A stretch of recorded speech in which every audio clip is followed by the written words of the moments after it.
Hi friends, ಪ್ರವೀಸ್ kitchen YouTube ಚಾನಲ್ಗೆ ಸ್ವಾಗತ. ಇವತ್ತಿನ ಸ್ಪೆಷಲ್ ಮೇಕೆ ತಲೆ ಮಾಂಸದ ಸಾರು. ತುಂಬಾನೇ ರುಚಿಯಾಗಿರುತ್ತೆ. ರಾಗಿ ಮುದ್ದೆ, ದೋಸೆ, ಚಪಾತಿಗಂತೂ ಒಳ್ಳೆ ಕಾಂಬಿನೇಷನ್. ಬನ್ನಿ ಯಾವ ರೀತಿ ಮಾಡೋದು ಅಂತ ನೋಡೋಣ. 1.5 kg ಅಷ್ಟು ಅಂದ್ರೆ ಒಂದು ತಲೆನ ಅದನ್ನ 3 ರಿಂದ 4 ಸಲ ನೀಟಾಗಿ ತೊಳೆದು ಇಟ್ಕೊಂಡಿದ್ದೀನಿ.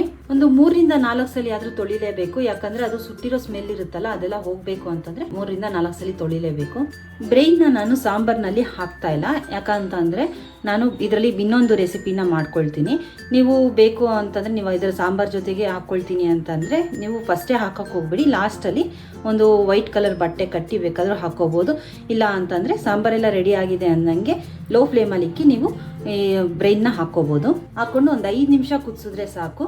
ಸ್ಟವ್ನ ಆನ್ ಮಾಡ್ಕೊಂಡು ಸ್ವಲ್ಪ ಎಣ್ಣೆ ಹಾಕೊಳ್ತಾ ಇದ್ದೀನಿ. ಎಣ್ಣೆ ಕಾದಿದೆ. ಒಂದೇ ಒಂದು ಈರುಳ್ಳಿನ ಸಣ್ಣದಾಗಿ ಕಟ್ ಮಾಡಿ ಹಾಕೊಳ್ತಾ ಇದ್ದೀನಿ. ನಾವು ತೊಳೆದು ರೆಡಿ ಮಾಡಿ ಇಟ್ಕೊಂಡಿದ್ವಲ್ಲ ತಲೆ, ಅದನ್ನ ಹಾಕೊಳ್ಳೋಣ. ಅದ್ರ ಜೊತೆಗೇನೆ ಸ್ವಲ್ಪ ಫ್ಯಾಟ್ ಹಾಕ್ಸ್ಕೊಂಡು ಬಂದಿದ್ದೆ, ಅದನ್ನ ನಾನು ಹಾಕೊಳ್ತಾ ಇದ್ದೀನಿ. ಅರಿಶಿನ, ಒಂದು ಸ್ವಲ್ಪ ಉಪ್ಪು ಇಷ್ಟು ಹಾಕೊಂಡು ಮಿಕ್ಸ್ ಮಾಡ್ಕೊಂಡ್ಬಿಡಿ. ಒಂದು 5 ನಿಮಿಷನಾದರೂ ಇದು ಚೆನ್ನಾಗಿ ಉರಿಬೇಕು. ನಿಮಗೆ ಇದು ಆಗ್ತಾ ಇರಲಿ, ಅಷ್ಟರಲ್ಲಿ ನಾವು ಮಸಾಲೆನ ಹುರ್ಕೊಂಡು ರುಬ್ಕೊಂಡು ಬಂದ್ಬಿಡೋಣ. ಸ್ಟವ್ನ ಆನ್ ಮಾಡ್ಕೊಂಡು ಸ್ವಲ್ಪ ಎಣ್ಣೆ ಹಾಕೊಳ್ತಾ ಇದ್ದೀನಿ. ಎಣ್ಣೆ ಕಾದಿದೆ. 3 ಮೀಡಿಯಂ ಸೈಜ್ ಈರುಳ್ಳಿನ ಉದ್ದುದ್ದ ಕಟ್ ಮಾಡಿ ಹಾಕೊಳ್ತಾ ಇದ್ದೀನಿ. ಈರುಳ್ಳಿ ಎಲ್ಲ ಚೆನ್ನಾಗಿ ಫ್ರೈ ಆಗಲಿ. 2 ಗಡ್ಡೆ ಬೆಳ್ಳುಳ್ಳಿನ ಸಿಪ್ಪೆ ಸುಲಿದು ಹಾಕೊಳ್ತಾ ಇದ್ದೀನಿ. ಶುಂಠಿ 2 ಇಂಚಷ್ಟು, ಚಕ್ಕೆ 1 2 ಇಂಚಷ್ಟು, ಲವಂಗ 4, ಒಣಮೆಣಸಿನ್ಕಾಯಿ ಹಾಕೊಳ್ತಾ ಇದ್ದೀನಿ. ಬ್ಯಾಡಗಿ ಮೆಣಸಿನ್ಕಾಯಿ 3, ಖಾರ ಮೆಣಸಿನ್ಕಾಯಿ 1 4 ಹಾಕೊಳ್ತಾ ಇದ್ದೀನಿ.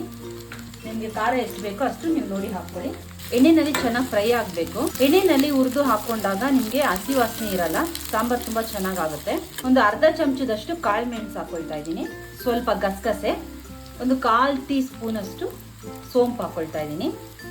ಇದಿಷ್ಟು ಹಾಕೊಂಡು ಚೆನ್ನಾಗಿ ಹುರಿಬೇಕು. 2 ಮೀಡಿಯಂ ಸೈಜ್ ಟೊಮೆಟೊನ ಹಾಕೊಳ್ತಾ ಇದ್ದೀನಿ. ಒಂದು ಸ್ವಲ್ಪ ಕೊತ್ತಂಬರಿ ಹಾಕೊಂಡು ಒಂದ್ಸಲ ಮಿಕ್ಸ್ ಮಾಡ್ಕೊಂಡ್ಬಿಡಿ. ಟೊಮೆಟೊ ಎಲ್ಲ ಸಾಫ್ಟ್ ಆಗೋದೇನು ಬೇಡ. ಇವಾಗ ಇದಕ್ಕೇನೆ 1 ಕಪ್ನಷ್ಟು ತೆಂಗಿನಕಾಯಿನ ತುರಿದು ಹಾಕೊಳ್ತಾ ಇದ್ದೀನಿ. ಹಾಕೊಂಡು ಸ್ಟವ್ನ ಆಫ್ ಮಾಡ್ಕೊಂಡ್ಬಿಡೋಣ. ಅದು ಬಿಸಿ ಇರುತ್ತಲ್ಲ ಅಷ್ಟೇ ಸಾಕು. ಮಿಕ್ಸ್ ಮಾಡ್ಕೊಂಡ್ಬಿಡಿ. ಇದೆಲ್ಲ ತಣ್ಣಗಾದ್ಮೇಲೆ ಮಿಕ್ಸಿ ಜಾರ್ಗೆ ಹಾಕೊಂಡು ರುಬ್ಕೊಳ್ತೀನಿ. ಮೀಡಿಯಂ ಫ್ಲೇಮಲ್ಲಿ ಇಟ್ಕೊಂಡು ಹುರ್ಕೊಂಡಿದ್ದಾಗಿದೆ. ಇವಾಗ ಇದಕ್ಕೆ ನಾನು 1 ಸ್ಪೂನ್ ಅಷ್ಟು ಖಾರದ ಪುಡಿ ಹಾಕೊಳ್ತಾ ಇದ್ದೀನಿ.